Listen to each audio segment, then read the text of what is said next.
Hey Aiden, it's time to learn some chess. Hey, and how'd you like that Fisher game I showed you last time? It's cool. It's cool. Yeah, pretty good, right? Well, today I'd like to show you a little bit more about when to take things, when not to take things, when to give things back in the opening. And we're going to look at an opening that's, I know has happened in your game sometimes, the Gioco Piano. Yeah, a little Italian, Gioco Piano. Yeah, Yeah, you're not Italian. I'm not Italian, no, but I play one on TV, no. Okay, so here we go. Okay, well, this looks like 90% of Joke. my Bishop games. c5. I could tell you to play, right? Hmm. Okay. And so this is where white goes for the big center right away. d4 takes, takes, checkers, right? And we're going to look at the move knight c3. All right. This is a position where the e4 pawn is loose, and black should take it. There was a famous old game d5 where black played d5. Steinitz von Bardeleben. You know that one? Steinitz Varden. Yeah, that's popular in chess classes. I just bring it up because uh, it was a super cool game, but maybe the best thing about it was von Bardeleben, when he realized he was getting checkmated, he was so bitter that he just walked out. He didn't even resign. He just walked out. He just said, "I'm out of here." When was this v game played? VB out. You know. When was this game played? Well, that game was played in So 1895. there's no video of it? Come Oh no, on! there's no video. It would be a very cool video. Oh, that'd be so But cool. anyway, we take on e4 because let's do that sound effect. Oh Yeah! yeah, you can't take. It's Only pinned. reason we take on e4, guys. It's pinned. So There. white castles. Yeah. Okay. So now black can take on c3, and he's got two attackers, so it looks like he can take more material, but he really shouldn't, right?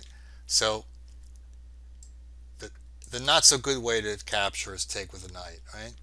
Because then takes, and when you take on Please. c3, this is a position in which white has many known ways to get a big advantage. 95? Uh, nah, because he can trade that. Um, this queen b3 is a pretty good move. I like the move bishop a3 because that cuts him off so he can't castle. Actually, let me try castling. Yeah, can't castle. Yes. I love that sound. If black tries to castle like this, d6 is simple. White has rook c1. The bishop goes back, and then queen a4, and threatening d5. So black is going to lose a piece. He's either going to lose this one to the pin, or he's going to lose this one because when the knight's attacked, he won't be able to move without the bishop Right. dropping. So that's a simple one. So after bishop a3, black can try d5, right? And then I use the computer to help me with a little bit like this to see how to do a good crush. So this is one way why I can play check, and now threatening the knight on c6. Right, we're getting ready to take that. So that's black's going to get the king trap because he can't move anywhere. So the best he can do is try to sacrifice his queen, but in this position he's pretty well behind. Yeah. Well, it's. Okay, so black has a rook, a bishop, a rook, and a knight to a queen. Yeah, no, that's not fair. Never mind. Yeah, not so good. Now, Even with a couple extra, one extra pawn, it doesn't even make any difference because it's one pawn. It's like, I think you want my job. yes, I do want your job. I I think do you want your do. job. Okay, let's go back to where the black grabbed this pawn. Actually, this isn't that bad for black if he plays d5. Counterattacking the bishop and thinking about getting castled. Then okay, well the best way to play seems to be to do all these moves. Hey, Dad. I think. Okay, I think I know how I could get your job. Right. I just have to write a chess book called Liquidation into the Opening. Liquidation, but everyone knows liquidation is for the end game. No, no, you liquidate into the opening, meaning you get to the chessboard. You get a chessboard, right? You can write an entire book about how you get a chessboard, how you get the pieces, and how you find someone to play with. I'll be rich and famous.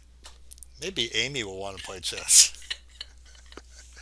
Okay. Well, anyway, it doesn't matter. So that position is only slightly better for white. So even though this knight c3 is not a very good move, it still seems like it's playable if you follow it up with d5. But anyway, let's go back to this position. The best way to play is bishop takes c3, right? Now, if white takes back, that's not so good because then black goes d5 and he's ready to consolidate the position and put everything together. But believe it or not, Willem Steinitz, who I mentioned a little bit just a moment ago, about annoying that guy and making him walk out, he actually played this stuff against the great Emanuel Lasker in I think it was 1896, and he sacrificed a piece like this, right? Black can't castle. He actually did it twice. In the first game, he played f5 and held on to the piece, and it was a little bit dicey, but it worked out for black. In the second game, he played bishop e6 and developed his queen and castled queenside. Queen d5 might even be the best move, and then after knight d2, again, just give back the piece and castle queenside. And this is one of those situations where white's ideas to come out with a big attack just backfired. Black just developed the pieces and stands much better. So that's why after bishop takes c3, usually white goes for tricky business with the move d5. Whoa, okay, now there's a lot of stuff hanging. It gets complicated. Now, I think the best move is bishop f6. But first, I want to take a look at knight e5. This is an interesting move. About a year or two ago, somebody did this against me in a simul. They went knight e5, and I was thinking like, oh wow, I don't even remember this. It's been so long since I looked at this, So, but There are all these games inside your head. I have a big head. But anyway, it goes takes queen d4. This is what I did. Now, okay. So after queen d4, what black should do is give back the piece. Like black can castle, for instance. Everyone knows chess is a game of giving your opponent your pieces. You're a wise guy today. Okay, so queen e4, knight d6, and then the queen moves away. Okay, the knight on d6 is what we call in the business double barking. It's right in front of prevents the pawn from moving. So black is a little awkwardly placed, but he is up a pawn. So that's not a bad thing to do. Knight cd6, trying to hold on to all the pieces. This is very risky. Never a good move. White takes the pawn. Now, black really has to think about giving back to the community, right? So what can he do? He can play rook f8 is possible. Rook e1, queen e7, knight d2, piling up on the pin piece. And this is where black says, I understand, I'm going to lose that piece, but if I can trade queens, I'm happy. So they get a position where white wins back the piece, but remember he gambited some pawns before, so it's going to come out fairly even. And with the queens off the board, black is not in real danger getting checkmated, right? So we go back to this bishop after queen takes g7. I'm going to do queen f6. Holding on to everything. Well, it's not so bad just yet. Takes. Even after the queens go off, white gets an attack. Now, once again, the best thing to do is to go here. It walks into the pin, but it saves the king. So black can do something like this. And then maybe, I think kind of a cool move, like when your pawns have all moved up. I think that's kind of a cool moment to castle. When you've got no pawns in front of your king, but it's still legal. None of the pieces have moved. No alarm sound? No alarm sound, no whistle. So it comes out to be kind of equal. All right? So this is how the knight e5 line should go. But after going back to that rook check, okay? All right. If black wants to try to hold on to everything, ugly things happen. Uh, this is my favorite one. If he goes king d8, check this out: bishop g5, pinning. All right, getting ready to take the knight. So black has to go knight e8. Then we take that. Check. He can't take with the knight. He can take with the rook, but then we take this. He has to go in the way, and then we don't take it. We jump on the pin, and white's coming out at least a piece ahead and more. So we go back to rook takes e8. We're going to take it with the with the king, and now this is cool. We don't even take the knight. We can take the knight, but we give check. Okay. All right. So if the king goes to d8, we get that mate. He has to come here. Check. King g8. Rook e5. Rook lift. That's what we call in the business a rook lift, because he lifts the rook and he wants to bring it over. He picked it up and then he put it down. He picks things up and he puts things down. Yes, just like Uncle Stephen, right? Yeah. So black can't stop rook g5. His king is it's in the chimney. It's stuck. It's stuck. So rook g5 is coming. Or if you want to try to stop that mate, then you get this mate. So that one's kind of funny, right? Okay. So going back to rook check, king f8. This is a little bit more complicated. Check, king g8, rook e5. All right, threatening that same mate again. So knight comes to e4. All right, now we're threatening to take that knight, and if he takes back, we get a back rank mate. So black makes a little error, but then after rook e7, he's completely stuck, and he can't really do anything useful. The knights can't move. White has an idea actually just to bring this knight to h4, and then like for instance, if you play some random move, some random moves like this, white can check, and white can take this off. King g8, rook g7. What did white do? Well, he set up for the knight to come in. Knight g6, boom. Then you can grab the rook and grabbing pieces. So basically, this position after rook e7, black is toast. I mean, you can play something like knight f5, but then you can check, take the rook, and again, white is already ahead material and still attacking. And this game is pretty much over. Yeah. So the bottom line is this move knight e5. It's a playable move. I saw in a game a few years ago, Grandmaster Lenier Dominguez. He played knight e5 with black. He came out okay. But the main move really is this bishop f6. All right. So now white goes rook e1. You'll say, whoa, he doesn't take the knight. Well, because if he takes the knight, black takes back, and then next move he plays d5, and everything is totally protected. Right. Right. So bishop f6, rook e1.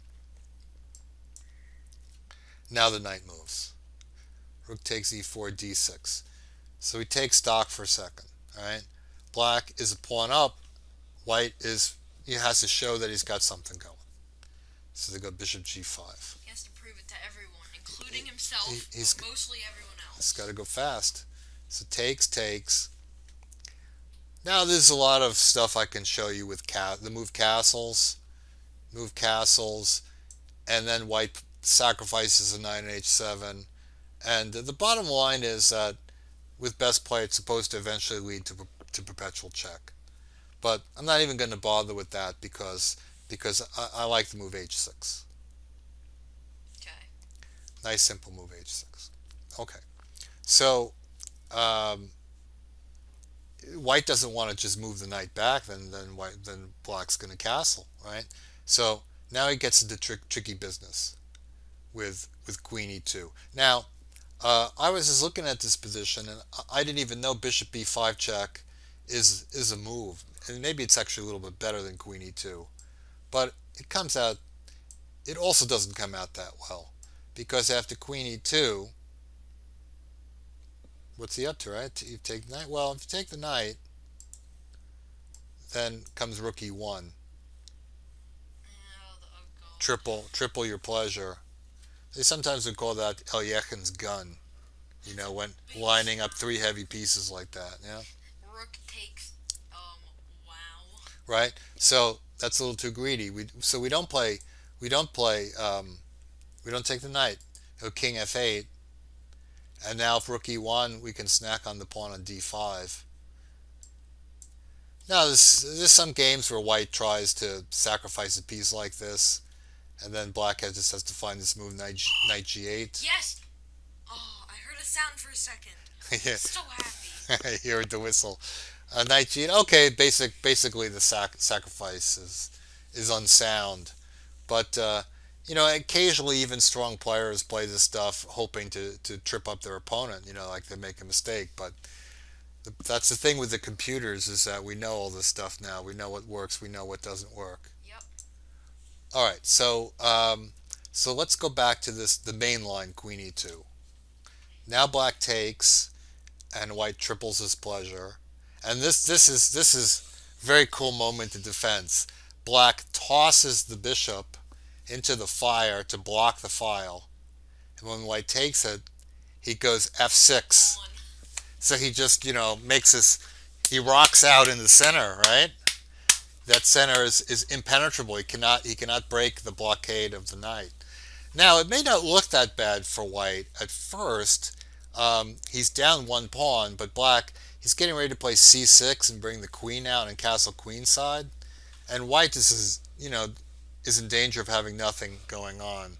So in most of the games, white plays rook back to e3, and then kind of a radical move, rook h3. Look at that. He trashes his pawn structure. Why do you think white is willing to trash his pawn structure? What's he up to? The queen to the h5. Yeah, he's trying to get queen to h5. So if he can land that check, he can do some damage. So this is why black plays g6 now to stop that check. Well, that kind of ruins what white was doing a little bit. Well, he's not quite out of tricks yet because he's got this move queen f3, and he's maneuvering to get the queen in, and it almost works perfectly except for one problem. Queen a5 hits the rook. Yeah, no, that's the problem. So if white stops to defend the rook, then the queen comes over to defend, and then next move might be castling queenside, and black is snug as a bug in a rug. Right? So the last thing white might try is this crazy rook sacrifice.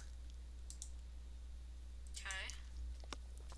And now the thing is, we're up a whole rook, but again, we can give something back to the community, right?